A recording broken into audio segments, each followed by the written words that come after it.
Today on Clear Your Clutter Inside and Out, we're talking about the bad and the ugly. Are you aware of your emotional wounds and how they're affecting you? Do you find yourself biting your tongue when someone has hurt you because you're afraid of how they'll respond? Are you concerned you'll look powerless if you share your vulnerability?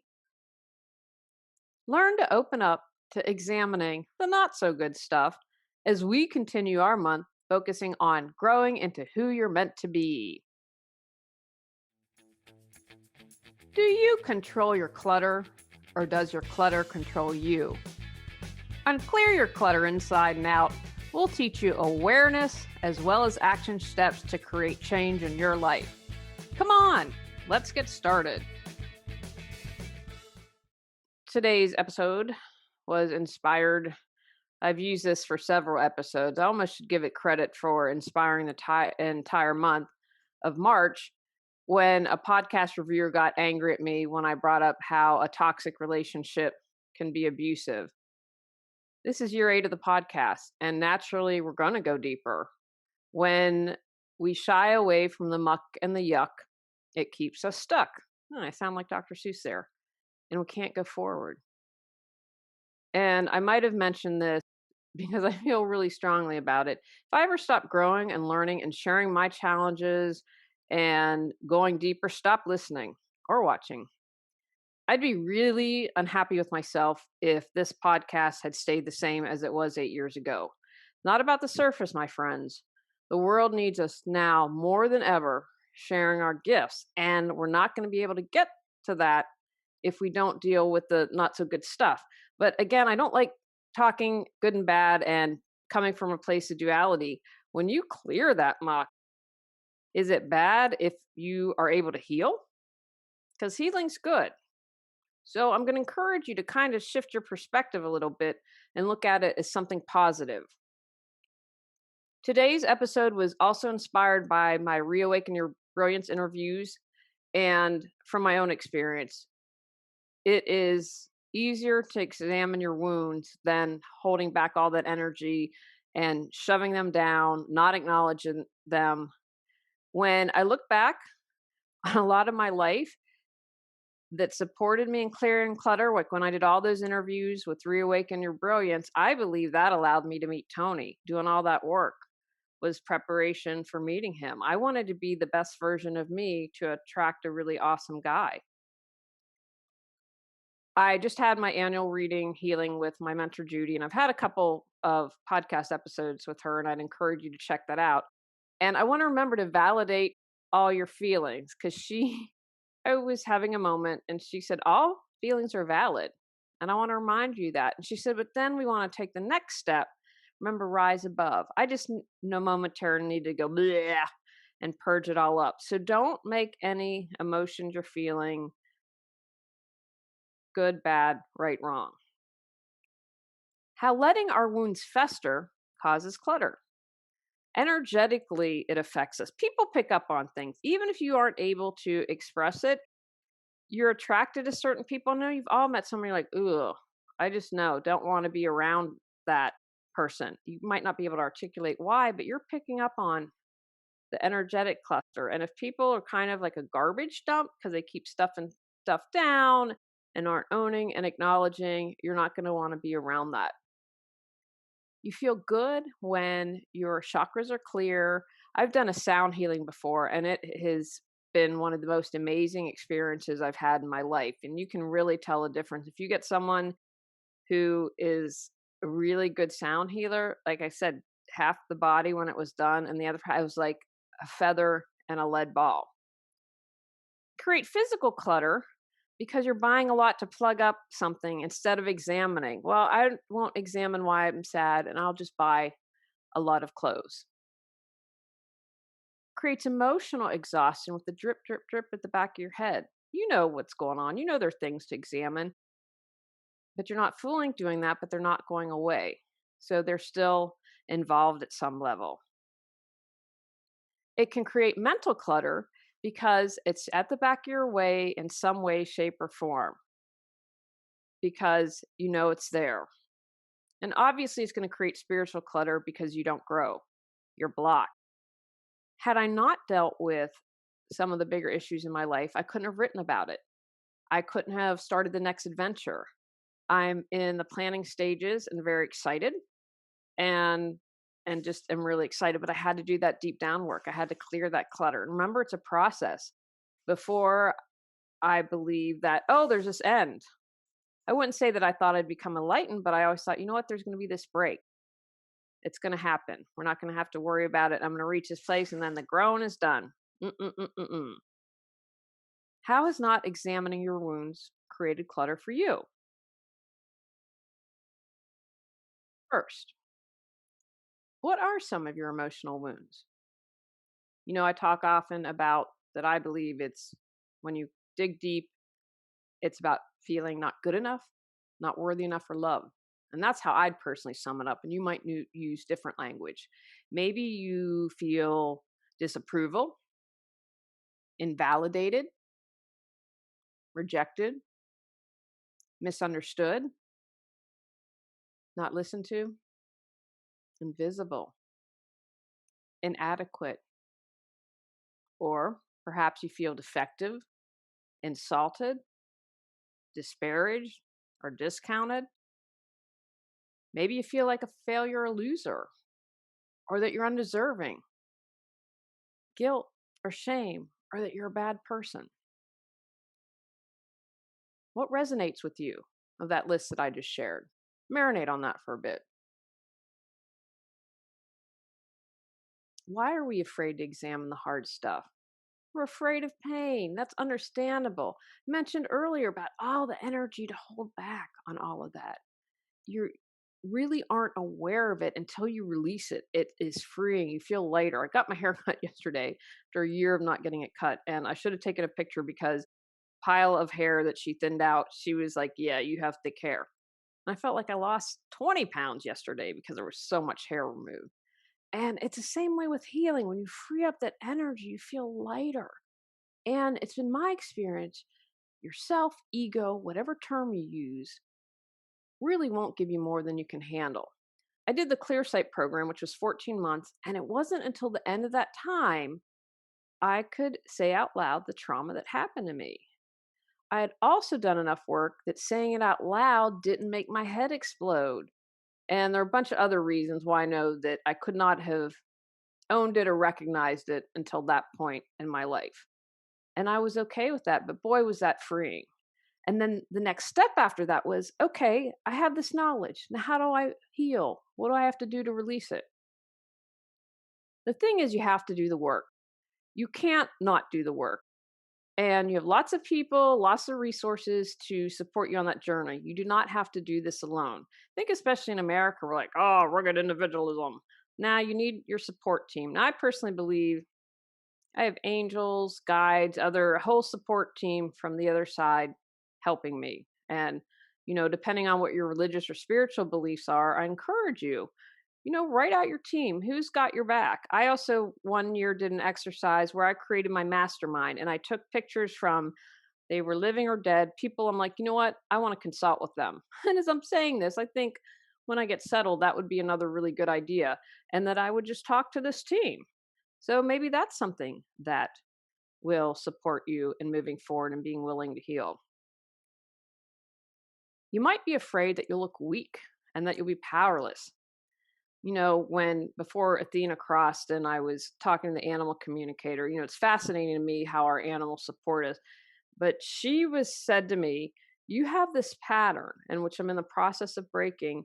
And it was around the feeling of powerlessness that I had. And that's a big thing that I started working on last year. And I know I've got some more work to do on that. But it's been very frustrating to feel powerless. And then I'd get into this kind of circle of feeling bummed out and depressed about it. And so I'm working on how do I break that cycle? What action can I take to feel empowered? Now, don't get me wrong. I've taken action last year and it didn't turn out how I'd wanted. And I was like, wow. But I have to remember, okay, this was your part to play in it. You did it. Nothing, and I say this all the time, nothing is done for naught, meaning whatever you do, like I remember I was like, oh, I did all this work and no one bought the course or whatever it was. I just top an example off the top of my head. But that was something I could easily build on to create the books. So it's not wasted work. So I want to encourage you, you won't look weak, you won't be powerless. And that's why it's really important to have a team of good people and people that support you on your journey around you. Another thing you might be afraid of is that you're going to upset the apple cart. People might react negatively. We don't like to display our vulnerability. Brene Brown does this whole thing on vulnerability. I'm sure she has a YouTube channel. Check it out. A lot of cultures tell us to suck it up, man up. America does. Or we're afraid that if we upset someone else, we're going to have to manage their feelings. Now that's clutter for sure. And you are in charge of you, no one else. And I've been in that spot of people pleasing and wanting to manage others' feelings. You can't control it. You can do everything quote unquote right, and they can still get upset. So that's something I want you to say, okay, I'm in charge of me, and that's all I need to worry about. And again, it's not saying go out and be cruel, if you have a child to take care of, but you know what I'm talking about. When you've been in those situations where you're trying to manage someone else's feelings or walking on eggshells or not taking care or worried that you're not taking care of them. That's what you need to break doing. You also might be afraid you might be stupid, weird, or really different. I'm kind of the weirdo in my family. They've come around a little bit, and I see in a good way. I'm not so strange anymore. The things I do have become more mainstream, for lack of a better term.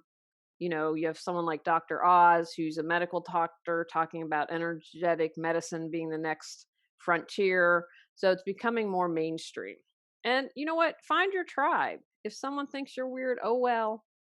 I don't have time for that. I really don't. And I'm going to encourage you, learn that. Don't wait until you're old like me. Learn it. And if you put it out there, when you release those people that aren't good for you, people will naturally gravitate to you and come into your life that you need. Feel stuck but have no clue what you need to do to move forward? Would you like to feel energized and excited every day? Are you ready to create the life you desire? Julie Coraccio supports you in finding the answers within and then taking action to make changes happen. Visit reawakenyourbrilliance.com to learn how Julie can support you with life coaching. How do we examine the bad and the ugly? First, name it to claim it. You have to acknowledge the wound is there. And we're all wounded. I have yet to meet someone that isn't. When I first started my journey, I couldn't have named it. I also found that they're layered. And it's my current belief, subject to change, because I'm always trying to grow and learn, that we're either coming from fear or from love. And the false beliefs, I'm not good enough, I'm not worthy, I'm not loved, or I'm unlovable. So, what is your wound? Now, I want to do a really quick side note here. And I should do another podcast on this. Try not to get caught up in the story of the wound. The more healing that I do, the more often I'm told that. I get it. And I also think you have to do what's best for you. So if you have to understand how it happened, what's behind it, do that. But as I've grown and done more healing, I'm less interested in the why behind it. And I'm more interested in the how can I move forward? How can I release this? How can I let go? And that, for me was a process. Before, it was really important for me. But what happens is we can get caught up in the story and then not be able to move forward. And we go down that other rabbit hole instead of focusing on healing. So that's a little side note that I like to share. Flip your thinking. Can you see your wounds as a building block to healthier relationships, as one example, instead of something that prevents you from having a relationship? By acknowledging them, your wounds, it leads to healthier relationships. That whole time when I was interviewing people for Reawaken Your Brilliance, which was 3-4 years, every time people are like, well, let's use you as an example. So I would share my personal life, I'd gain knowledge, I'd get some healing, and I'd move forward. And again, I felt one of the main purposes for Reawaken Your Brilliance was to meet Tony, to clear my relationship clutter. Realize what others do is about them and how you respond is about you. I'm sorry if I sound like a broken record about this, but it's true because a lot of times we can't. And I know this and I fail at this. I have to remind myself, make your healing the focus and quit laying the blame on others. As I draft this, I'm starting to write this, Hillary Baldwin, Alec Baldwin's wife in The Hole, claiming to be Spanish. And in an interview with the New York Times, she doesn't own anything.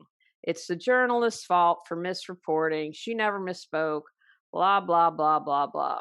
And what I would say to her is, why look at that wound? First of all, own that you were dishonest. From everything I've read, there are multiple interviews of them on camera, him saying, my wife is from Spain, own all that. Just say, I just think they should hire me. I'm a lot cheaper than a really expensive PR crisis management. And I'd say tell the truth and own it. And here's what else she could do, which would support healing herself and healing others. Why did she feel the name to claim she was Spanish and change her name? What's up with that? You can identify with the culture. I love all things Italian and Hawaiian, and I can do so as Julie without an accent. So what need was she trying to fulfill? What wound was going on there? And if she were to say, I own it, I'm sorry, and here's why I did this, I've done a lot of self-healing, a lot of self-work, people would embrace that. Most, not all. Now, I'm not saying to give people a free pass, but blaming them is going to help you heal. Now, again, I want you to be very clear. Something might have happened and you might need to take legal action, but justice always doesn't happen, right? If you've been following the podcast for a while, you know we should have won our lawsuit against the HOA. I've talked to lawyers and other people who have a broader understanding and they were surprised we lost. It's the law is crazy. You're getting harassed right now, and the legality around some of the stuff I just can't wrap my head around. I hate injustice, and that's a core issue for me. And in this year's meeting, we had a meeting separate from the annual meeting. Someone said, what do they need to do to support you to heal? And I said, well, they can refund our money we lost because of them, but they're not going to do that. And I know enough that I need to heal and let it go on my own. I can't, no one else can do that for me. So the HOA doesn't get a free pass, but I recognize I have to let it go. It has nothing to do with them at this point. And, it's one of the things I have to step back and trust that what goes around comes around. And, whatever you put out in life, you get back. And anyway, that I have to not spend my energy and time saying, oh, I want them to pay for what they did, and not go down that rabbit hole and be like, okay, nothing's going to change. You did what you did, and have faith and trust that it'll make a difference in some way, shape, or form. Because what it helped me stand up for myself, it was good for both of us. That's what I have to take away and move forward from there. But it's up to me. What feelings come up around your womb? What is it you're trying to get when you feel unfulfilled in some way? When that women's group that I left, I wasn't feeling accepted. It reminded me when I was rejected by all my friends transitioning from grade school to junior high. So I know, well, what do I need to do to make myself feel accepted? I, one, had to accept myself first, warts and all, the good, the bad, and the ugly. That's why we're talking the bad and the ugly today. I'm not perfect, but I have to accept myself part and parcel, all of me. Okay, I accept myself. And the next step is, what else can I do to feel accepted? Hang out, find people that like me, find people that get me, find people that are like, wow, you're really groovy. Imagine yourself healing the wounds. I started my journey back in my 20s with a therapist.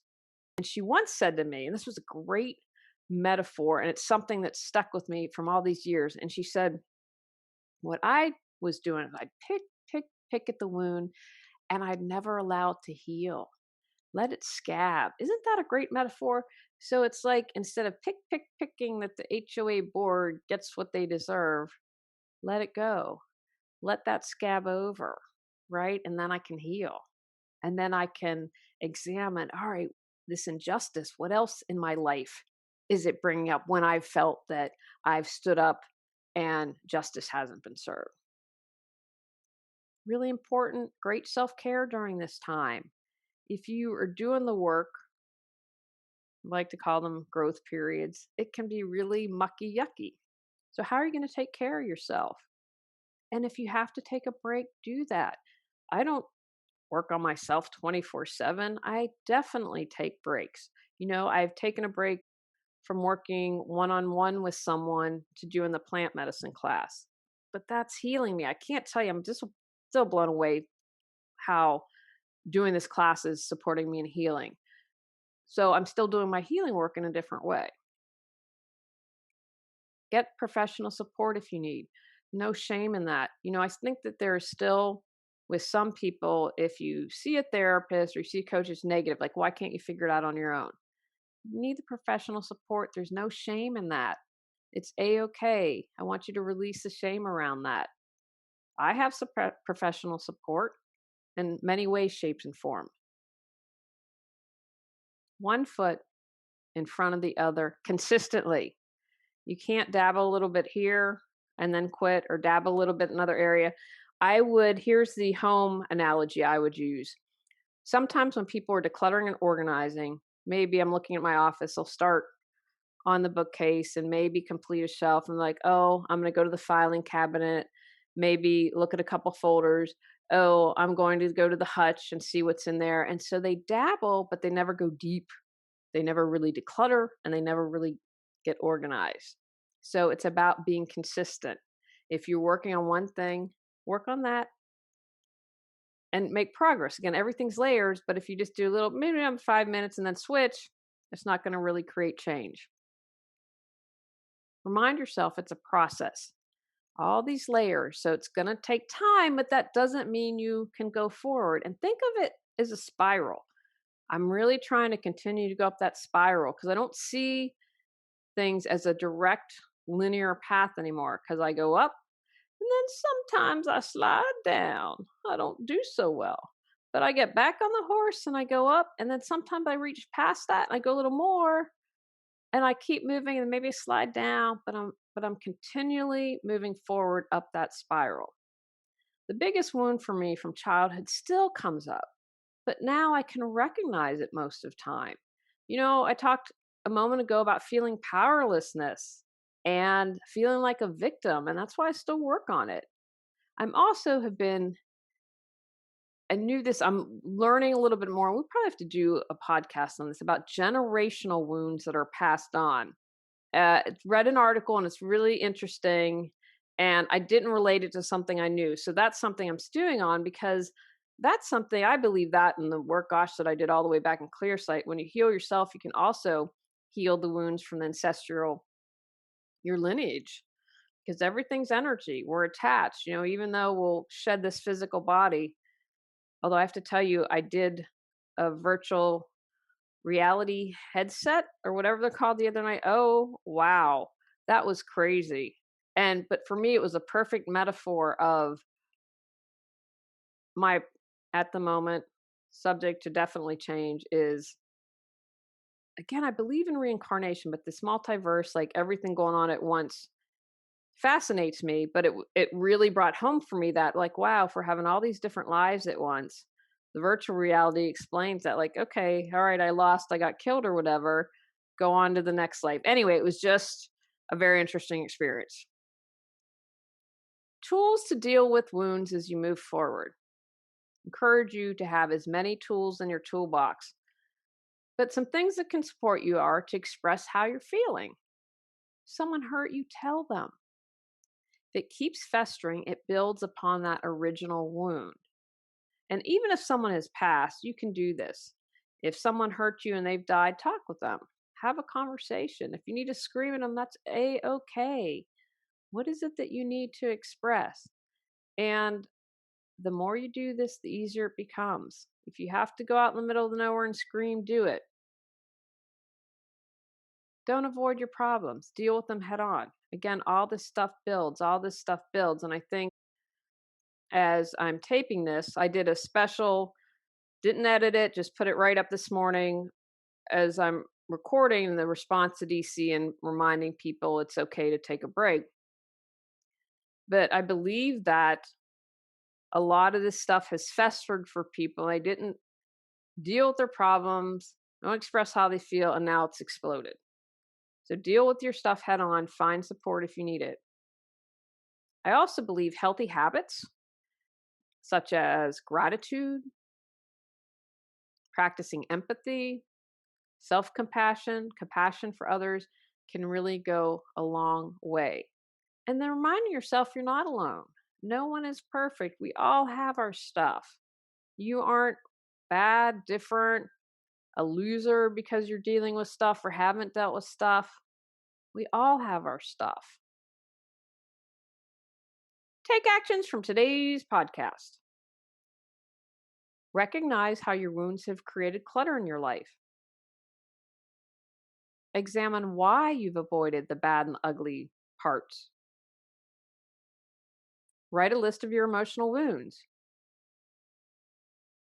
Flip your thinking about your hurts when you can.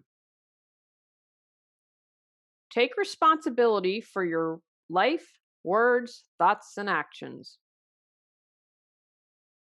Don't take on other people's stuff. Understand how you can get your needs met in healthy ways. Heal your wounds. Understand healing is a process. Express your feelings. Face your challenges and problems head on.